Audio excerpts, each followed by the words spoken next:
everybody. Welcome to another edition of Campus Mission Combos. That's my, little phrase for this thing we're doing. But I wanted to introduce you to someone who's doing some really cool ministry in Fort Scott, Kansas at Fort Scott Community College, right? Yes. Okay, so this is Elaina Koppa. Yes. And so I'm just gonna, let her introduce herself. Elaina, why don't you just tell us, first of all, how long have you guys been sort of reaching out to college students there, and how did things get started, and where are you at? And for people who aren't familiar with Fort Scott, Kansas. So Fort Scott, Kansas is in southeast Kansas. We're about an hour and a half north of Joplin and about an hour and a half directly south of Kansas City. So we're kind of like in the middle of those two places. So if you need Target or anything, it's about an hour and a half. So, okay. But it is beautiful here. Some people think that all of Kansas is just wheat fields and soy fields, but it's actually beautiful and green and lakes and places to hunt and fish. It's absolutely stunning out here. Well, we started our college ministry in 2016. I felt called to actually college ministry at about 2013, but as everybody knows how difficult that is to accept that and to have the courage to step up and say, hey, I want to lead this, and I think there's a huge need for this because we actually don't have any college ministry whatsoever in our town. We are a small town. We're about 8,000 people. And then we have our community college, which brings in a lot of kids as well from all over. So we're JUCO. And so we get a lot of kids from inner city kids. Everywhere. We have international kids. And so it's actually a pretty big population as far as on the campus. Yeah. And for those who aren't familiar with that term, JUCO, that's junior college, or sometimes a community college. Yes. Is referred to as a JUCO school. Yes.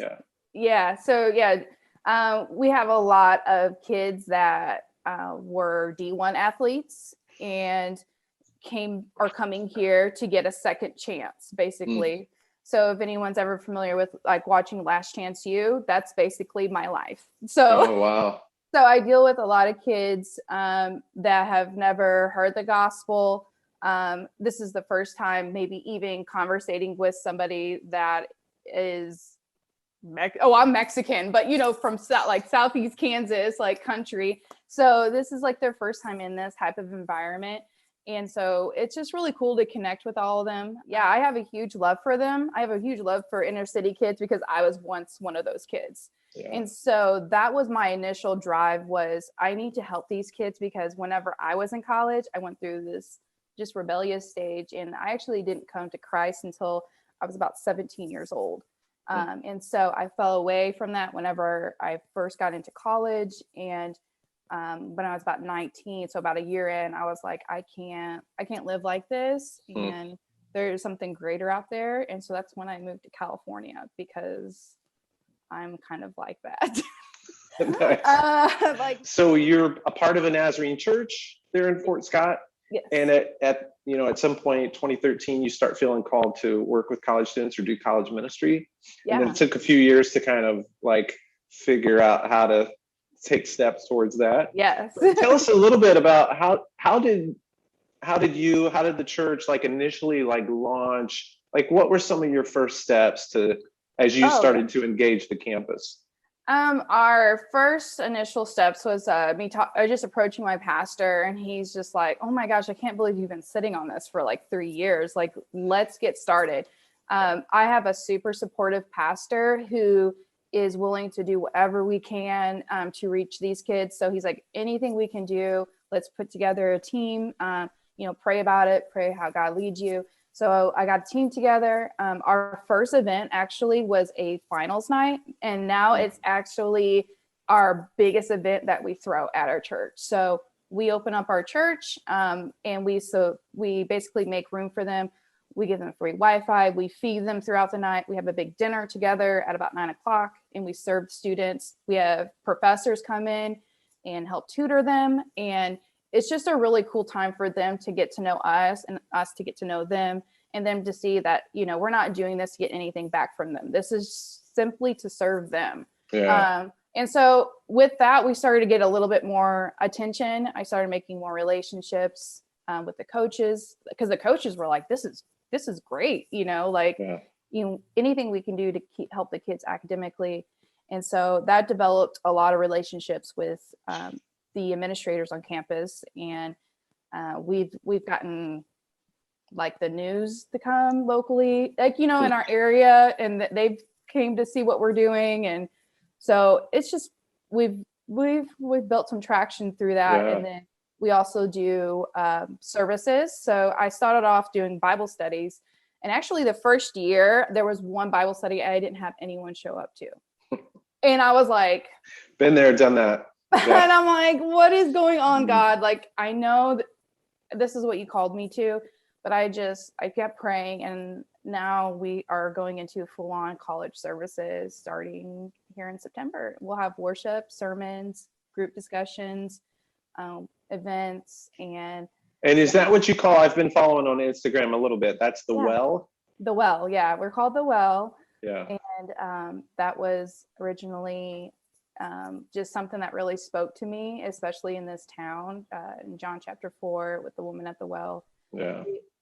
Because no one was willing to ever cross the boundaries of our community college. And our church is actually right across the street from the community college. So I noticed that on a map. Yeah, you guys are close. You're like the opposite corner of something like that. But it's like the town just didn't want anything to do with it, because people from all over, they, it's like, I never understood it. But so I don't know, I just wanted a place for them where they felt like they were safe, that they can grow in their relationship with God. And then it didn't matter where they were from or what they'd done, that I was going to come there and meet them where they were at. So that's where I got the name for the Well at. So yeah, awesome. Yeah. Very cool. So, okay, that's a little bit of the origin story and, some things. So the finals night thing you did, that's basically like an all-nighter prep for final exams sort of thing, right? Yeah. And was it just like one night, like Sunday night, all night, getting ready for the first day of exams, that kind of thing? Yeah, cool. So we meet together on a Sunday night, and we generally have about 100 kids come through, and they are there until we kick them out. Basically, some people fall asleep, and you're just like, hey, we got to get going. We got to close up shop. We got to get home. Yeah. Mm-hmm. Yeah, that's awesome. So cool. Yeah. What's on the horizon? What are you excited about as far as ministry that's coming up? I know it's kind of a challenging time to figure out how to keep engaging with students and with pandemic stuff, and it makes shared meals and food stuff much more complicated than it used to be, and all that kind of jazz. Yeah, we are actually pretty fortunate here in Fort Scott, Kansas, with our population being smaller. We also don't have the rampant cases that people are seeing. We are seeing an increase in COVID, but not nearly as bad. And people are just like encouraging masks. And I'm just kind of still going full force. And because last year I did show really praying about it, being like, how do I move forward with this? But I'm super excited because this is the first year I'll have worship in our services. And I'm like, God, what are you doing? I don't handle doing worship lineups and gathering people that have that gift. I love music, but that's a whole other ball game. And then I was already having preachers and then also preaching at the Well as well. So we already had that going, but I felt like, and the kids were wanting that too. They're like, can we have worship? I was like, guys, man, you guys are really making this complicated. Yeah. But you know what? God is providing. And it's like, I'm having people reach out to me and say, hey, I would love to help with worship and be a part of that. So that is something I'm really excited about. When and where does the Well happen? We actually meet in our church. So we have a room. We actually have a couple of different areas. So we had a foyer that we just remodeled, and it has a coffee bar and all those things available for the students. But now I'm moving upstairs into our church, and we have an area that actually has a stage and some seating and things like that, which I really wasn't at that level yet of like being like, oh, I want to do worship. But now that we have that element, we're meeting in that area. That's where our youth group actually meets and has their own worship band. And I was like, we need this really badly. I think it's a good way for kids to express their faith and not have a place where they don't feel afraid to express their faith and worship, and also, see other kids do it. And, it's kind of lets those walls down too. And I'm excited because also we're going to be going through the whole book of John the whole year. So I will be, I will be getting Bibles to kids that don't have Bibles, making them less afraid to open a Bible, and that we're all in it together. Yeah. And bouncing back from last year, our ministry actually was honored at our college's graduation and received a honorary associate's degree. So so it's like, wow, a lot of things have been happening in the last year. Oh my gosh, sorry, that's my cat. Oh my goodness, sorry. Oh, sorry. Totally fine. But yeah, so no, we got that. We got honored at the graduation last year, which is a huge deal because a church has never been honored by them with that award. That's a lot of affirmation right there about what you're doing. Yeah, because some days you're like, what am I doing? But especially after you looking back and you see, what would have happened if I had given up when no one showed up? And it's just like, man, I'm so happy that we kept going forward. Just the relationships that we've built with the students. And I feel like that's one of my little soapbox issues with young adult ministry and college ministry is just be consistent, just keep at it. Don't give up when you plan something and nobody shows up or one person shows up or whatever. Let me ask you this, man, there's tons of cool things. I love how you're, helping to engage students in the word and the scriptures. They want to worship together. They obviously want to hang out and be together at some of these things. As you look back and think about maybe challenges or mistakes you made or things you would do differently, or maybe even best practices, like here's what this really helped when we figured this out. I guess just helping other churches think through some ways to engage with this, and maybe they can avoid any mistakes that some of us have made, along the way. But maybe also there's just key things that we've learned or something you've learned that you would just say like, this is pretty critical. Anything like that come to mind?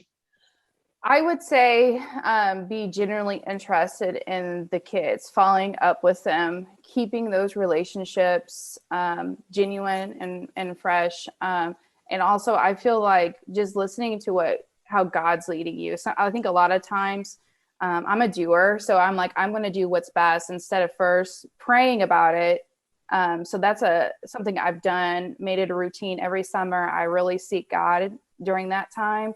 And it's like, guide me, send people my way that can help me, because I want to do this your way. Because it's like I had it in my head that, okay, I'm going to do these Bible studies and people are going to show up and I'm just going to pick this because I think it's good. But instead of being like, hey, God, what do you think I need to do?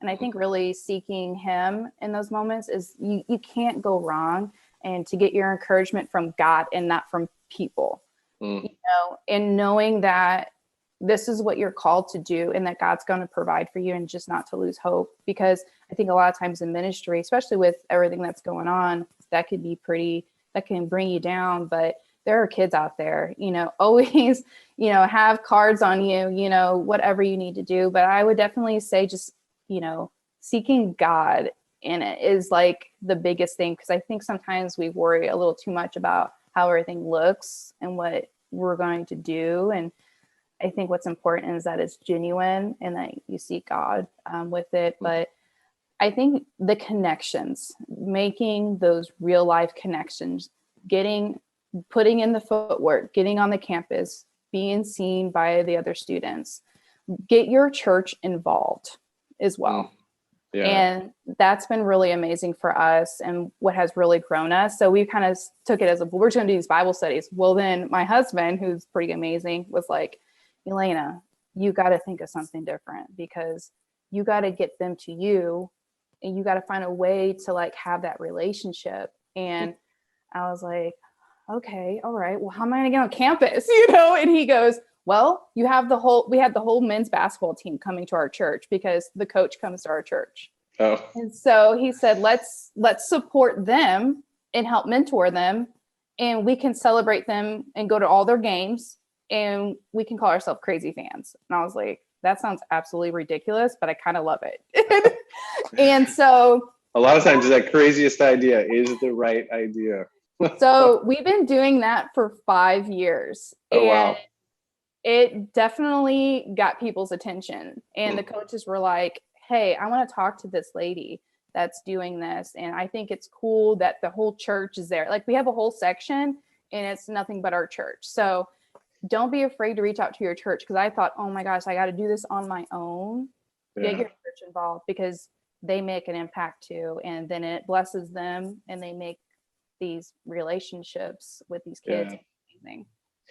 I love the emphasis too on, the relationships and getting to know students. And I sometimes get nervous if I feel like a church or somebody wants to create a ministry, wants to create a program, or they want to create just something to sort of celebrate, like, oh, hey, we do this. And it's not necessarily focused on the relationships or really getting to know students, really wanting to see their lives changed and them discipled and transformed and things like that. Man, it's awesome. It sounds like you guys just have you have the perfect sort of recipe of things that came together to make this a pretty vibrant ministry. That's awesome. Well, thanks so much for taking time to just tell us a little bit about your ministry and what's happening there.